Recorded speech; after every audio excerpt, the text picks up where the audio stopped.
Bel édifice et les pressentiments. Ce titre est semelle, l'insensé défi BTP.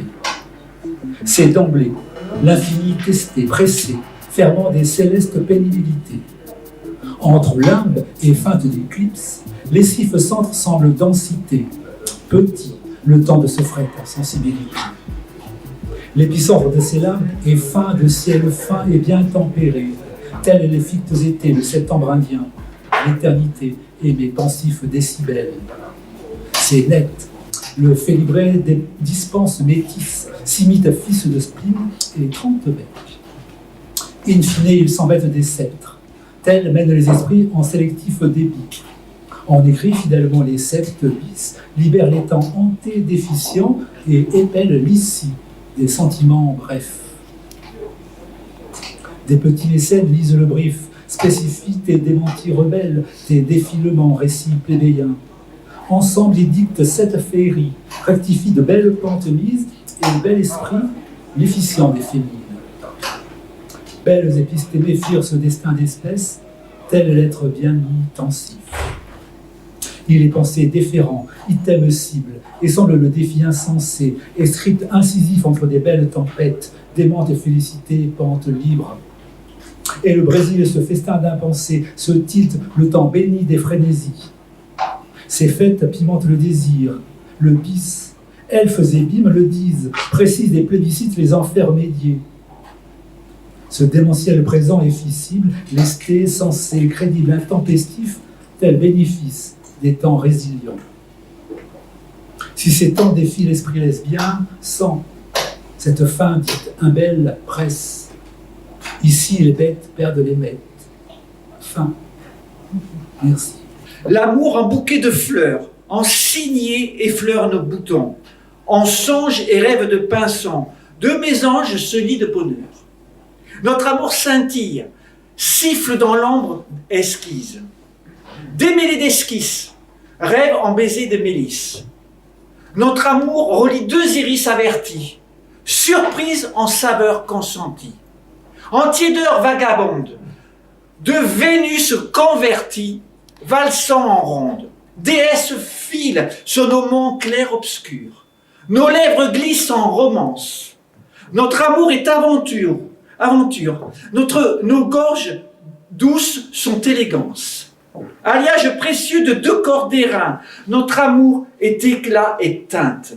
Éprise par nos délicieuses mains, nos douceurs sont étreintes. Notre amour vertical, horizontal, s'enlace.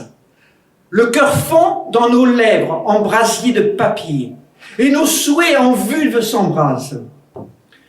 Les regards inédits et gestes délicats possèdent nos sens. L'amour de deux cris lie notre essence. Nos rivières de caresses donnent estampes et romances. Nos reliefs cambrés en clémence. Notre amour émaille nos genres, nos couleurs et nos cultures. En douleur de cendre et tumulte tendre. Comète filante en déferlante, aime en métamorphose de soie volante. À l'allée de nos reins, en vulves ardentes, à nos galbes, nos chéries brûlantes. Festin s'invite sous nos bras fins, en plaisir dévoré de deux vagins. Deux attendris frôlent leurs seins, douces dévorées de deux sœurs. Princesses rêveuses entremêlées, deux oiseaux sages en liesse, offrandes rares à l'ivresse, s'envolent en délicatesse zélée. N'as-tu pas froid en découverte? Ou alors brûlure dans nos ébats? Légère, fine et esthète état, accorte discrète en souplesse ouverte. Novice à ma colombe dévoilée, nos corps complices à nous envoler. Tes ailes se fondent dans mes yeux, nos caresses ondulent nos cieux. Tes bras sont velours virginal, ta chaleur animale volute spectrale. De plumes voltigent en sillage de mes anges libres qui enchantent les nuages. Vive la visibilité des lesbiennes! À l'heure incontable, celle qui nous renverse la tête sur le lit et les yeux blancs dans la tête en quête de rêve sans récit, ni mémoire, ni oubli. À l'heure incontable, nos rêves sont à sec, il n'y a plus que savoir. À l'heure incontable, à l'heure qui n'en est pas une, le chien revient. Le gant qui le tient à peine au milieu de la rue, comme une bosse, un boss, se molosse aux jambes arquées, à la bave drue, à la langue qui pend comme un bras le long d'une paupière. Dans sa gueule liftée, ses yeux couleur de miel, à lueur de fiel. À l'heure inconcevable, celle qui nous abandonne à l'angle mort de l'aube, à la place de nos rêves nous vient le savoir. Lucide comme la lune qui se plaît dans sa brillante cruauté, à éclairer l'escalier qui descend et se tord, sans rampe sur son bord, dans la chute des années, dans le trou qu'est demain. À l'heure incontable, ce savoir fleurit en nous. De nuit, ses vrilles se déplient en nous. C'est plus fort que nous. Depuis qu'on ne rêve plus, on sait tout et pourquoi n'existe pas. On sait que l'apocalypse s'éclipse avant la fin. On sait qui susurre dans les branches, qui fait grincer les planches, fissure les poutres, nous regarde nous foutre, nous pistonne la sève, nous évide dans nos web. On sait qui c'est, on sait que c'est je suis partout. Ce je suis partout et toujours, avec sa rage de conclure, qui ignore son ignorance. À la place, il a sa certitude, qu'il aime et parade, quand il polisse le pont, aux eaux brunes de noyade, quand il se fait des peaux, toujours les mêmes, quand il choisit à qui dire « Toi, tu n'es pas toi ». Prouve-moi le contraire, quand il trône la mémoire qui rappelle ses déboires. Et si on ose quand même un peu de bonheur, hop, il nous glisse une tumeur ou une savante misère, si jamais on ose quand même le bonheur. À l'heure incontable, le chien revient. Le gant le lâche, doigt sur moi, doigt sur toi. Il vient vite, devient massif. C'est un dog, c'est son job, c'est l'heure de ce je suis partout. Qui nous a bagués, qui nous a tagués, à l'œil sur nous, et des projets à l'appel, minutieux de fiel pour nous. Oh, comme ils sont quand il faut, d'un coup de pouce, insensible.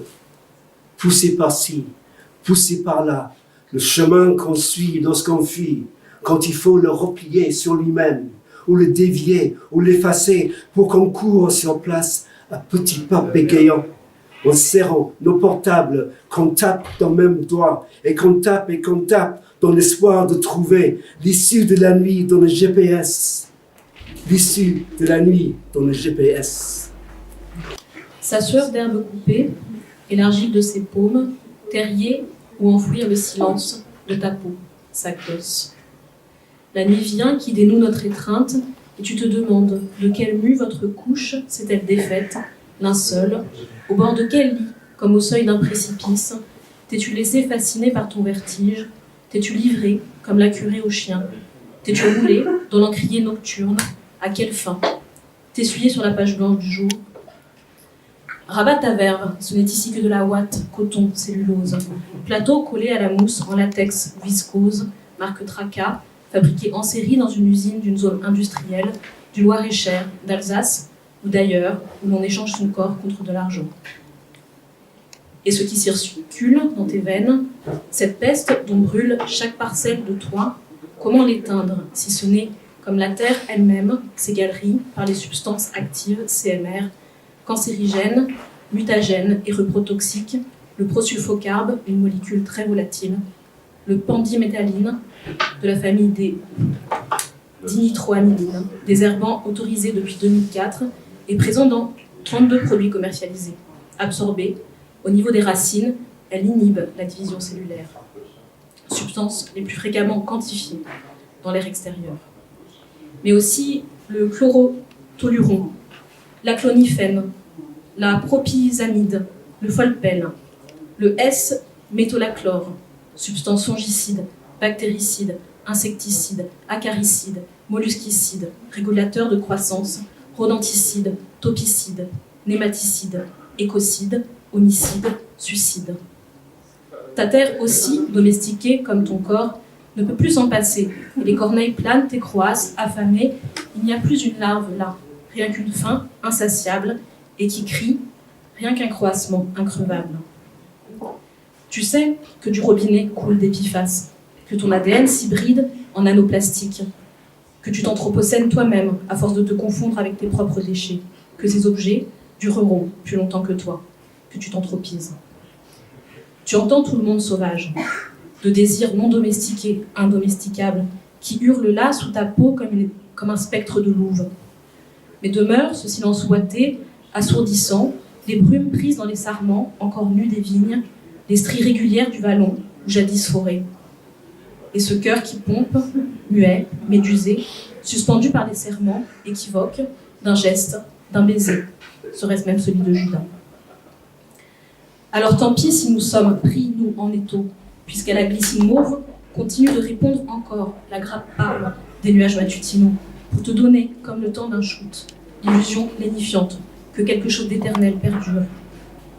Pourtant, ces interstices au-dessus, ces lueurs auxquelles tu t'accroches pour tenir debout, tu sais aussi les leurs qu'elles sont. Que sous l'idylle, ou la catastrophe, qu'à force de t'enchanter de reflets et de mots, de te contenter de restes bucoliques, tu te dispenses de faire, à moins qu'ici, comme disent certains, tu ne reprennes des forces. Il faut le croire. 5-6 secondes, plus d'âge. 5-6 secondes, on flotte feuille sur le pont de chemin de fer de Bègle. Qu'en dessous, violence boucan, ça fait fer et fracas d'un convoi. Ça sort, ça n'en finit pas. Ça crie-crisse, hurle en bas dans la bouche de la grotte. Soudain, c'est bon. Plus d'âge. Plus d'âge. De tous ces essieux, Boggy, leur tempi, la colonne longue des wagons qui n'en finit, elle dit que tout est ok, tout est ok, tout est ok. 5-6 secondes en filant sur le fond de Bègle, on essouffle les feuilles, vers 18 heures dans la poudre du soleil en agonie. 5-6 secondes dans les grands oufs du barouf que ça fait là-dessous. Concasser les années, broyer dans le bruit des rails. Plus d'âge, tout est ok, tout est ok, tout est ok. Soulever feuille, on est au-dessus du rugissement. Se garder à droite, se garder à gauche, pas la priorité. Il n'y a plus d'avant, il n'y a plus d'arrière. On est bloqué léger, comme à l'hypnose, à s'en pencher, mieux s'assourdir, s'annuler dans le tout est ok, tout est ok, tout est ok. On revient du market, sac à l'épaule, on n'est pas encore trop pourri. Pas besoin d'un cabas à roulettes qui nous signerait ralentissement, pouce à la douce, petit pas et souffle court. Mais 5-6 secondes, l'étirement du grand convoi, l'éternité, un peu plus près, on la vous voit. Les grands souffles du barouf que ça fait là-dessous vont sortir du méga entonnoir, éclaboussent les fenêtres, saute le temps, dans la tête, la viande, dans la tête, la viande, plus d'âge, tout est ok, tout est ok, tout est ok. Sous les multiplications, il y a une goutte de sang de canard. Sous les divisions, il y a une goutte de sang de marin. Sous les additions, un fleuve de sang tendre, un fleuve qui avance par les chambres des faubourgs, qui est argent, ciment ou brise dans l'aube menteuse de New York. Les montagnes existent, je le sais. Et les lunettes pour la science, je le sais. Mais je ne suis pas venu voir le ciel. Je suis venu voir le sang trouble, le sang qui porte les machines aux cataractes et l'esprit à la langue du cobra.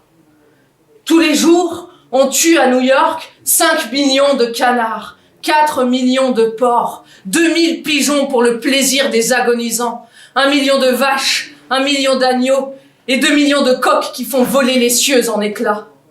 Mieux vaut aiguiser son couteau en sanglotant ou assassiner les chiens dans leurs hallucinantes chasses à courre que résister dans le petit jour aux interminables trains de lait, aux interminables trains de sang et aux trains de roses aux mains liées par les marchands de parfums. Les canards et les pigeons, les porcs et les agneaux mettent leurs gouttes de sang sous les multiplications.